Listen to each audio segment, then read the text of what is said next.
this is terrible podcasting. I'm about to deviate from your next grade on the Raptors just to make sure that we have some sort of disagreement. Let me throw them up on the screen here.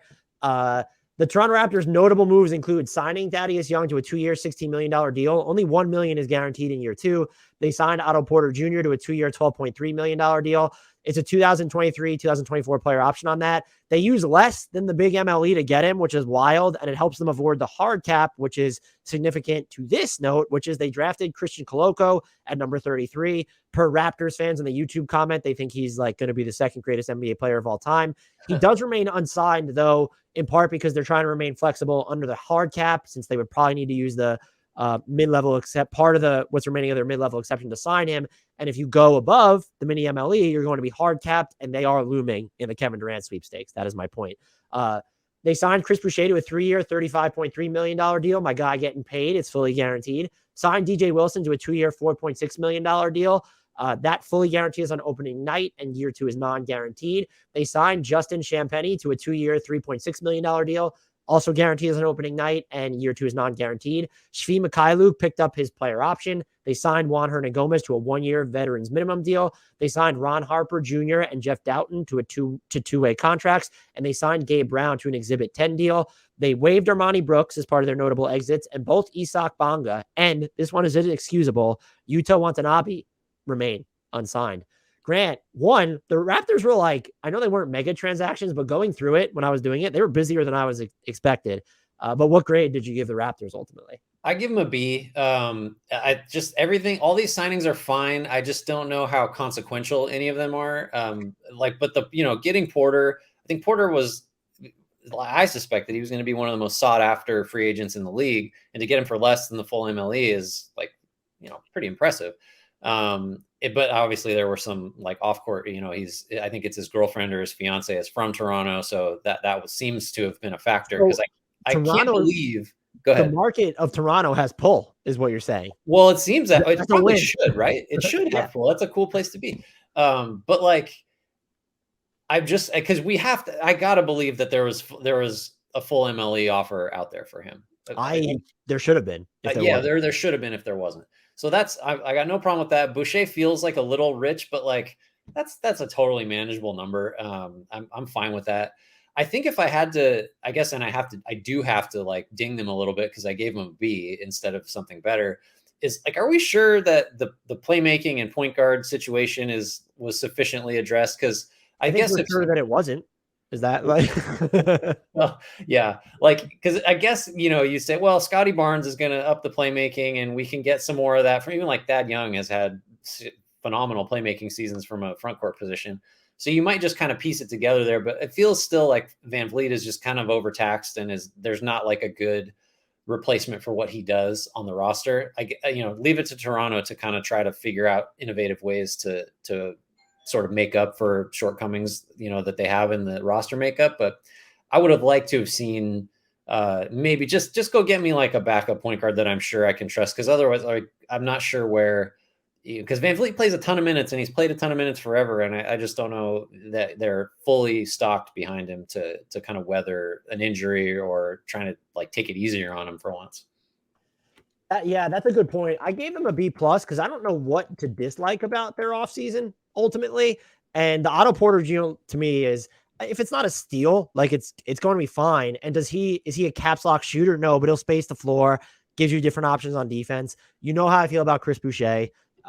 So I thought that was a good deal for them.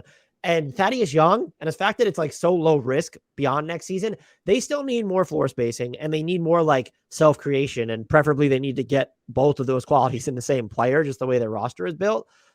But they've made themselves better. Still, they didn't address their biggest weakness, but they're better. They're deeper, and their bench was a problem last year. I think creation off the bench will still be an issue. What I'm not sure is being talked about enough is I know that they're mentioned in the Kevin Durant stuff as well too, but they're also they have all these mid-end contracts now to trade, which they just didn't before. So when we get to December, January, it's not, if we want to make a move, we have to trade Gary Trent Jr. or OG Anunoby.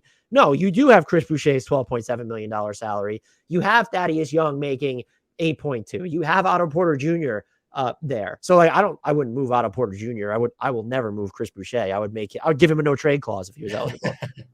But like, I think you've increased your optionality to improve the team because it doesn't have to be a mega blockbuster anymore mid-season. So like, it was funny because they were like uniquely built to, you would get Kevin Durant or Donovan Mitchell in a trade, or you really don't make any trade of consequence because you don't have like the middle ground. I think they set themselves up for that while getting a little better. I'm with you. I would have liked to have seen them skew more towards caps lock, italics, bold shooter, or creator, and they did not.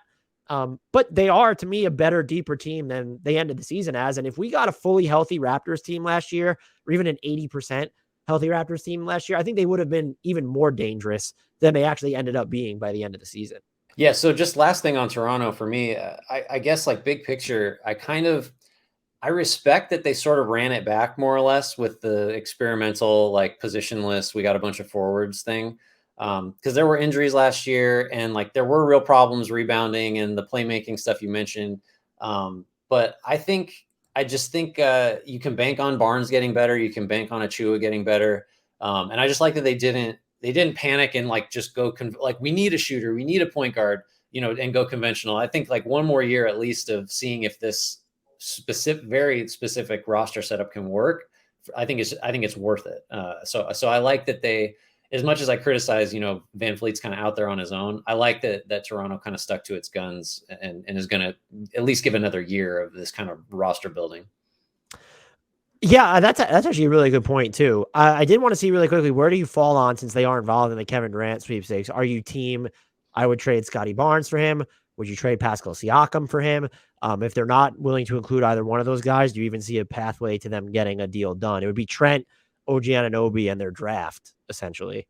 Probably not. I think I don't think I would trade Barnes for Durant just because of the cost, they're completely divergent developmental trajectories, and maybe Siakam, but I don't. Just based on what Brooklyn's asking for, like I feel like if Barnes isn't in the deal, we're not really talking anymore, right? Because I don't feel like Toronto has the same level of willingness to just give up all its draft picks. That's like not something that historically I think Masai Ujiri has done. No, and I agree that you shouldn't trade Scotty Barnes for Kevin Durant. I also agree that if then the Nets are going to take a draft pick centric trade, I wouldn't take the Raptors offer just because I'd rather short like almost any other team's future than the Raptors because they're so good at just finding ways to add guys on the margins or add value with Masai Ujiri. Whereas if you're with Phoenix, who is set up really well, at the same time, like historically, they're a less trustworthy organization than Toronto. And so you'd rather probably be invested in their long-term draft picks than Miami's, let's say, or even Toronto's. Yeah, that's a good point.